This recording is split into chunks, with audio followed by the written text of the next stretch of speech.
اہم بات جو یہ ہے جو اکثر لوگوں کو پتہ نہیں چلتی وہ یہ ہے کہ امام بخاری رحمہ نے فرمایا ہے بخاری شریف میں کہ وَرُوءٌ مِّنْهُ کا مطلب کیا ہے.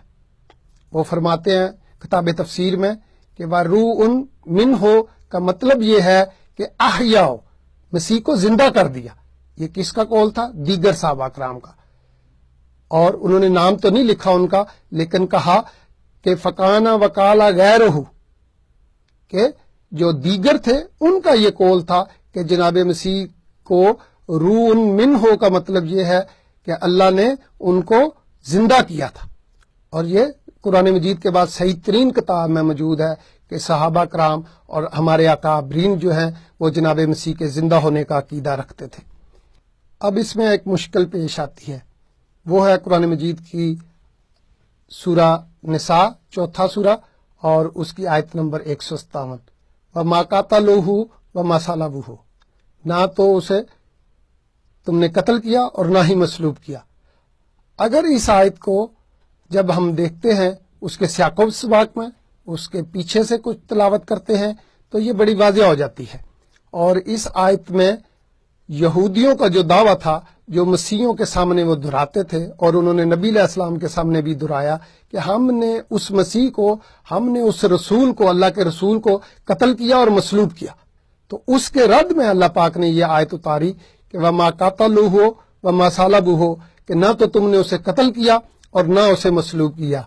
یہ قتل وفات یا مصلوبیت کی نفی نہیں ہے، یہ قتل یا وفات یا مصلوبیت کا رد نہیں ہے، بلکہ یہودیوں کے اس دعوے کا رد ہے جو وہ شیخی مارنے کے لیے کہتے تھے کہ جی ہم نے مسیح کو قتل کیا.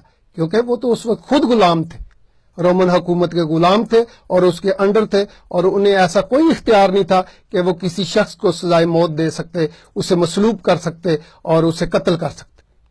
تو اللہ پاک نے اس آیت میں یہودیوں کے عقیدے کو رد کیا، یہودیوں کے دعوے کو رد کیا ہے کہ تم یہ جو دعویٰ کرتے ہو کہ ہم نے اسے قتل کر دیا، ہم نے اسے مصلوب کر دیا، یہ تم غلط کہتے ہو. یہ مصلوبیت یا یہ قربانی جو جناب مسیح کی تھی کس لیے ضروری تھی؟ آئیے ہم دیکھتے ہیں قرآن مجید کا سورہ نمبر 37 اس کا نشان مبارک اور آیت نمبر 104. وَنَادَيْنَهُ يَا إِبْرَاهِيمَ وَنَادَيْنَهُ أَن يَا إِبْرَاهِيمَ قَدْ صَدَقْتَ رُؤْيَا، کہ اے ابراہیم، جب حضرت ابراہیم کو ندا دی گئی، جب انہیں پکارا گیا کہ اے ابراہیم تو نے اپنی خواب کو سچ کر دکھایا. جب جناب ابراہیم علیہ السلام اپنے بیٹے کو لے کر چلے اور اللہ کی فرما برداری کی، اللہ کے سامنے اپنا سر جھکایا اور اپنے بیٹے کو، اپنے فرزند کو ذبح کرنے کے لیے تیار ہوئے. یاد رکھنے والی بات یہ ہے کہ ان آیات مبارکہ میں، سورہ نمبر 37 کی آیات مبارکہ میں کسی فرزند کا نام مذکور نہیں ہے کہ وہ اسحاق تھا یا اسماعیل تھا. علماء کا اس پہ شدید اختلاف ہے کہ وہ کون سا فرزند تھا جس کو جناب ابراہیم نے ذبح کرنے کے لیے پیش کیا. علامہ اقبال نے بڑا خوبصورت شعر کہا ہے اس پہ کہ وہ مانتے تھے کہ وہ جناب اسماعیل کی قربانی تھی. وہ کہتے ہیں کہ غریب و سادہ و رنگین ہے داستان حرم، نہایت اس کی حسین ابتدا ہے اسماعیل. وہ مانتے تھے کہ حضرت اسماعیل کو لے کر گئے تھے، لیکن قرآن کی آیات میں جناب اسماعیل کا نام نہیں لکھا. علامہ اقبال یہ سمجھتے تھے کہ خطائے آدم جو تھی اس کے لیے ایک کفارے کی ضرورت ہے، ایک ایسے انسان کی ضرورت ہے جو ذبح ہو جائے اور جو قربانی پینڈنگ تھی وہ تکمیل کو پہنچے. اسی لیے انہوں نے کہا تھا کہ انتہا ہے حسین، ابتدا ہے اسماعیل. تو وہ سمجھتے تھے کہ جناب حسین جو ہیں وہ اس کی تکمیل کو پہنچے ہیں. جب میں نے اس پہ غور کرتا ہوں، جب میں اس پہ دیکھتا ہوں تو سوال یہ پیدا ہوتا ہے کہ یہ قربانی جو ہے جو فرزند ابراہیم کی تھی وہ پینڈنگ کیوں ہوئی، وہ مؤخر کیوں ہوئی، اسے روک کیوں دیا گیا؟ تو یاد رکھیں کہ جو ذبیحے کے لیے شرائط ہیں جو اسلامی اکابرین نے فراہم کیے ہیں، جو امام مالک سے بھی منسوب ہیں، کہ عیب دار ذبیحہ کی قربانی جائز نہیں ہے. مثلا ایسا ذبیحہ جس کا ایک یا دونوں سینگ جڑ سے اکھڑے ہوں، جس کا پاؤں کٹا ہوا ہو، جس کا کان کٹا ہوا ہو، جو چل نہ سکتا ہو صحیح طور پر، بظاہر دیکھنے میں بیمار نظر آتا ہو، یعنی جس میں کوئی عیب ہوگا، وہ ذبیحہ جو ہے وہ قابل قبول نہیں ہے، وہ قربانی کے لائق نہیں ہے. تو یعنی قربانی کے لیے وہ شخص چاہیے جو بے عیب ہو، جس میں کوئی نقص نہ ہو۔ تو آئیں دیکھتے ہیں قرآن مجید میں جناب مسیح کے بارے میں اللہ پاک نے کیا فرمایا۔ سورہ آل عمران قرآن مجید کا 3 سورہ، جہاں پر مذکور ہے کہ جناب عمران کی بیوی نے جب مقدس ہیکل میں آ کر یہ کہا کہ اللہ پاک، میں اپنے بچے کو، اپنے پیدا ہونے والے بچے کو جو میرے پیٹ کا پھل ہے، اسے تیری نظر کرتی ہوں، تیری خدمت کے لیے پیش کرتی ہوں، اسے قبول فرما لے۔ اور پھر اللہ پاک نے اس کی دعا کو قبول فرمایا، اور اسے پتہ نہیں تھا کہ یہ اس کا بیٹا ہوگا یا بیٹی ہوگی۔ جب عمران کی بیوی نے دیکھا کہ یہ تو بیٹی ہے، اور پھر وہ اللہ پاک کے پاس آئی اور کہا کہ یا اللہ یہ بیٹی ہے، میں تو تجھے بیٹا دینا چاہتی تھی، تو اللہ پاک نے فرمایا کہ ہم بہتر جانتے ہیں کہ وہ بیٹی چاہیے مجھے یا مجھے بیٹا چاہیے۔ تو پھر انہوں نے دعا کی جناب عمران کی بیوی نے کہ یا اللہ اس بچے کو شیطان رجیم سے محفوظ رکھنا، اور اس کی ذریت کو بھی محفوظ رکھنا، اس کی آل کو محفوظ رکھنا، اس کی اولاد کو محفوظ رکھنا۔